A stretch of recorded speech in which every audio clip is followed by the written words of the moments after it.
I've been to sea on U.S. Navy warships, and so I've been asked quite a bit recently what I think about what's happening on the USS Abraham Lincoln.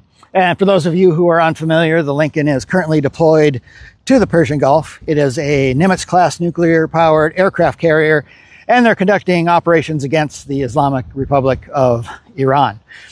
They're in the news because family members of the crew on board, there's roughly 5,000 sailors and Marines on board the USS Abraham Lincoln. They're reporting that very poor mental health. Some have talked about jumping off the ship, and one 19-year-old sailor actually did jump off the ship, and it's 60 feet from the deck to the water line on that ship. So that shows you the level of the sailor's desperation. And the question that comes to mind for me is if this guy is that desperate, how miserable are his peers, and how likely are they to not re-enlist at the end of this deployment?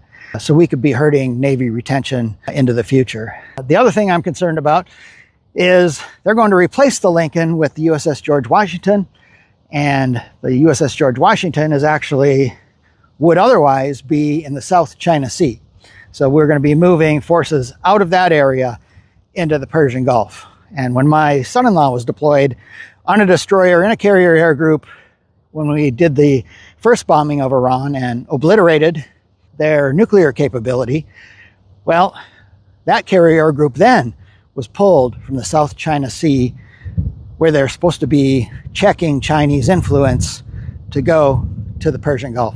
So if you ask me, the big winner in all this right now is the People's Republic of China. I would love it to be us.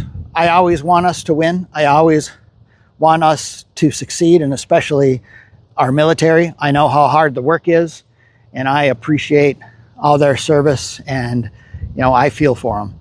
I've been deployed, but not 8 months on a ship with no port calls, 8 months in the Persian Gulf, and 8 months of steadily decreasing rations. And the biggest problem of all, not knowing when I'm going to get home, not knowing when I'm going to leave that operating environment. And unlike when I'm on land as a Marine, I can see the end of each mission and see what's accomplished, and I have that freedom to move about. They don't have that on the ship. I feel for them. I feel for their leaders. That is a huge challenge to keep morale up in that kind of environment. I'm praying for them, wishing them the best, and I'm asking for your support for U.S. House, because if there were more people like me there who remembered that 6 days, 6 weeks, 6 months, we wouldn't be fooled by this excursion into Iran and all the wildly optimistic predictions that were made against the advice of experts who knew that the Strait of Hormuz would be closed, who knew that other countries would be attacked. Nothing in this entire thing has surprised us, except that Congress decided it just didn't want to say. And when I'm in the U.S. House of Representatives, North Dakotans will have a say. And whether you agree with me or not, you will know my positions. So thank you for all your support out there, and I'll see you next time.